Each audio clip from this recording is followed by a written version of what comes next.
All right, so this is SketchUp, and I'll show you some of the basic tools before we get started and how you can navigate and work around SketchUp.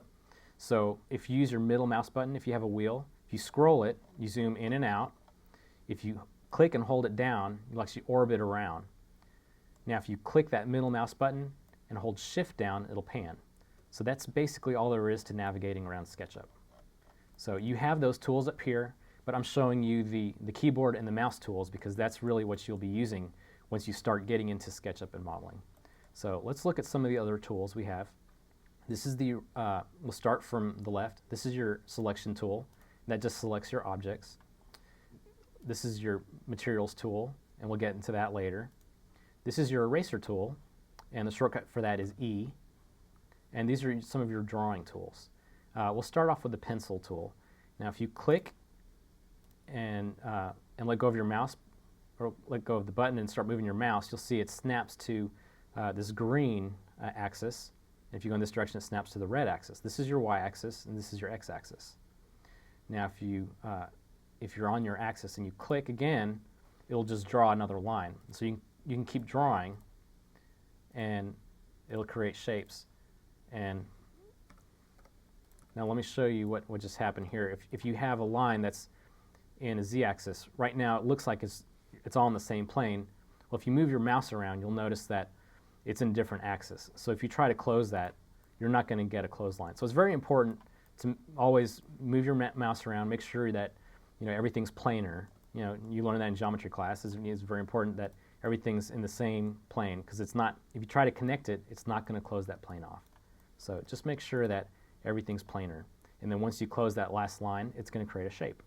Now, that's the line tool, and you can simply create those similar shapes just with the circle tool and the rectangle tool. So this is the circle tool, and this is the rectangle tool. And simply the shortcut keys for that, R is for rectangle, and C is for circle. And this is a triangle tool, or it's actually a hexagon tool. You can actually change the amount of sides to it. Let's see if we can do that.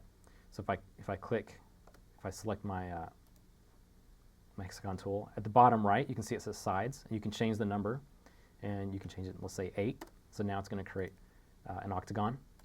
And you can also use a squiggle tool, and you can draw a line around in any shape you want, and when you close it, it'll create that shape. So those are the basic ways you can create shapes. Now what makes SketchUp 3D is this wonderful push-pull tool. Now this tool is really the tool you're going to use to create your objects. If you hover over an object with the push-pull tool, you'll see it highlights. Well, if you click, it's going to push, that's why it's called push-pull tool. It's going to push it up, and you can specify the distance at the bottom right. You can see it says 7 feet. If we want it to be exactly 7 feet, we can hit 7 feet and enter, and it's going to push it up that distance. And then we can also inference. So if you want to match, there's the push-pull tool, you want to match that height, you can snap to that height as well. So that's one way to do that.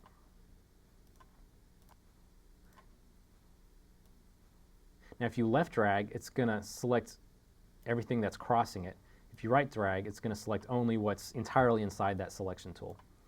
Another way to select an object, if you double click, it'll select the face and the edges.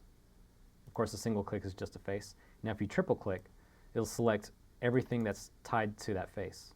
So if you're in a view that has a lot of objects in the background, and you want to select just that foreground object, you can simply triple click, and that's the easy way to select it.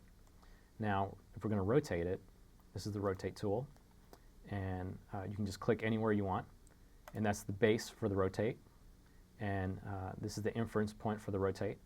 If I click my mouse one more time, it'll rotate around that base point. So of course, this is where you can specify your angle, 50 degrees.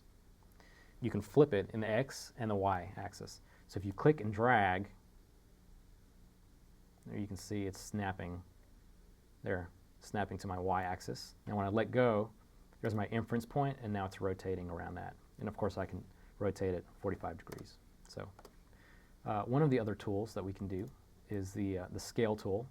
So if you select all of your objects, this is the scale tool, or you can hit S on your keyboard, and you can scale evenly, or you can scale, these are different scale points. You can scale up, or you can scale out, or you can scale continuously, evenly. And then, of course, you'll notice at the bottom right, that's the amount you want to scale by. If you want to double it, you can say 2. It's going to double it in size. If you want to make it smaller, you can say 0.5 from your original, and we'll make it smaller. So that's the scale tool. Also, the last one here I want to show you is the offset tool.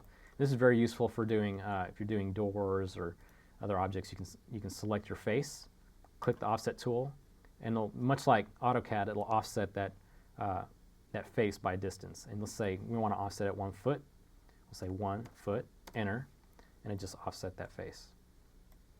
Now, if you wanted to make a hole in your object, you just simply use the push-pull tool once you've created that other face. You can see now I selected that face, and now it's only going to select what's inside that rectangle. Now you can push and pull that, and I'm going to snap to that bottom corner, and you can see it made that hole right there.